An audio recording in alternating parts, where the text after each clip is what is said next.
everybody, and welcome back to Deb Creates.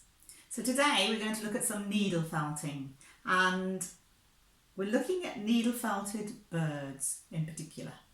So here we have my latest, which is Toucan. So there he is, and that's the needle felted Toucan. So he's the latest one that I've had a go at. But we also have Java sparrow. So there's the Java sparrow, little teeny bird there.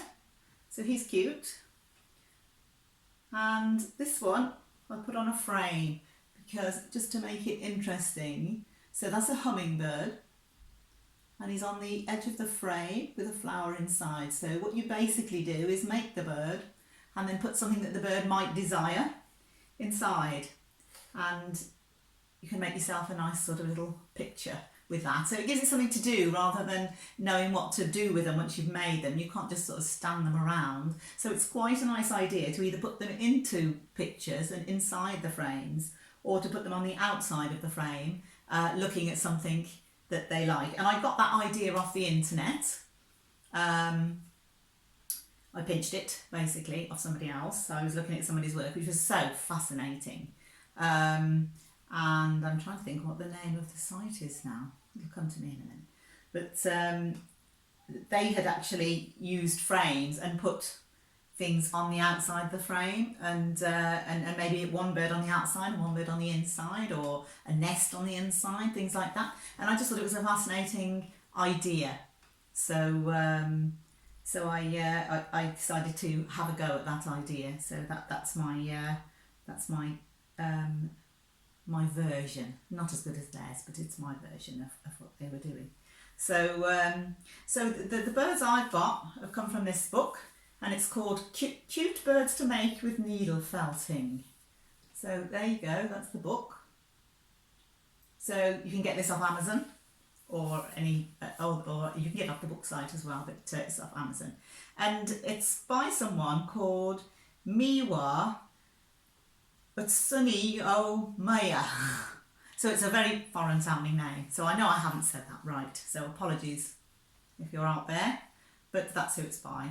And it's very, very good. So there's my toucan. There he is, that I've made. The hummingbird wasn't from this. The hummingbird, as I say, was I took it off a. If you put it into the internet, you can find different birds if you want to make something different. So I just popped in needle felting hummingbird, and there were several to look at. So I've made him from that. But once you get the hang of it, really, they all make up pretty much the same. Certainly the underneaths do. So this book, it shows you all the way through, step by step, how to make the bodies and the shapes. And then each separate bird, it shows you separately, obviously, for the different colours and the different wingspans and things like that, and how to attach them. So yeah, that's what we've been playing with lately. So a couple of little ideas I expect is that the feet, you make them with wire. So I've got lots of wire because that's another thing I used to do, is fiddle around with wire beading and stuff like that. So I've got lots of wire. So it's quite easy to make the feet. You need the little pliers to press them together. So it shows you in the book how to make the feet, and then I think they wrapped them with the wool maybe, or some of them say with gardening tape. Well, I couldn't find gardening tape or anything that looked that it would actually work. So wrapping them with wool, yes, it does work, but it's quite fiddly because they're so small. It keeps sliding off the ends and things like that. So it is quite fiddly to do. And then I had the brainwave, and these feet are wrapped. It's a plaster, just a plaster that you put on your cut finger.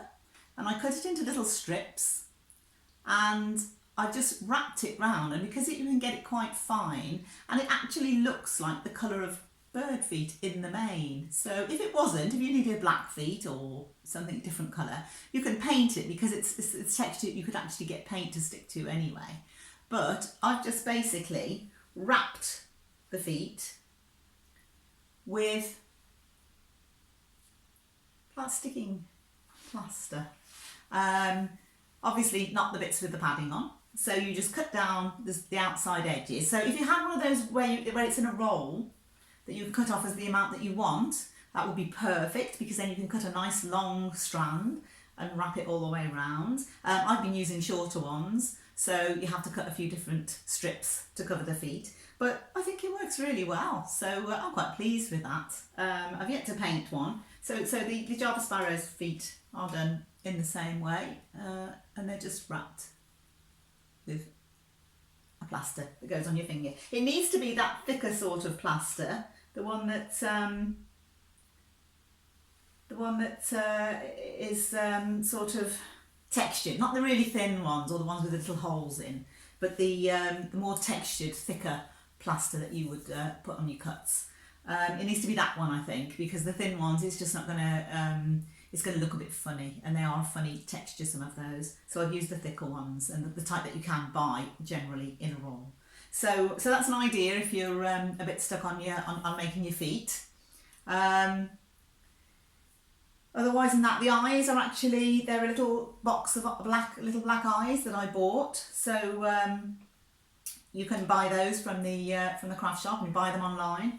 And you make a little hole in where the eye's going to go with a little bradawl, and put a bit of glue on, twist him in, and hopefully he's going to stay there. So that's how you do the eyes, and the rest of it is just all felting. So if you've never done needle felting before, it's really interesting. You're basically you stab the wool. It looks like coloured cotton wool really, but it's actually wool tops, but it looks like cotton wool. And you use a foam pad and you felt it with the needles. You keep tapping into it and stabbing into it. You have to watch your fingers, because it's you don't want to catch your fingers, because they're very, very sharp, the needles. So you can buy finger protectors. I didn't get any, and when I first started out, I wish I would have, because ouch, it's really, really sore. They're very, very sharp, and you can't help stabbing yourself really when you're learning. So finger protectors is a good idea. You don't have to buy these. You can, if you've got a pair of old leather gloves, or there's a charity shop near you, you can perhaps pick up a pair of very cheap leather gloves, cut off the fingers, and just protect the fingers that you use the most in the needle felting. And it's the ones that you hold your work with are the ones you're going to stab.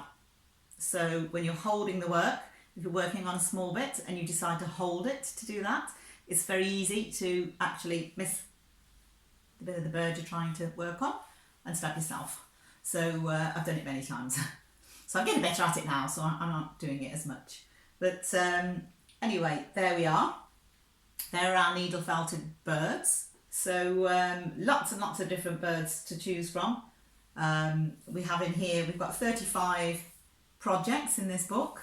There are parrots, there are budgerigars, there's a kingfisher, there's a flamingo. There's loads and loads of really good and really pretty little birds, some little teeny ones and some quite big ones. So lots and lots to have a go at.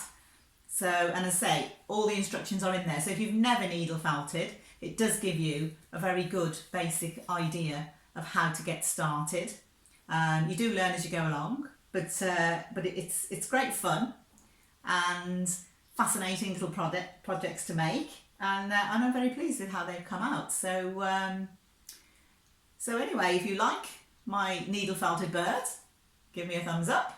And next, I'm going to needle felt my own dogs and have a go at my own dogs' faces, I think. So I'll be showing you those shortly. So thank you for watching. Bye.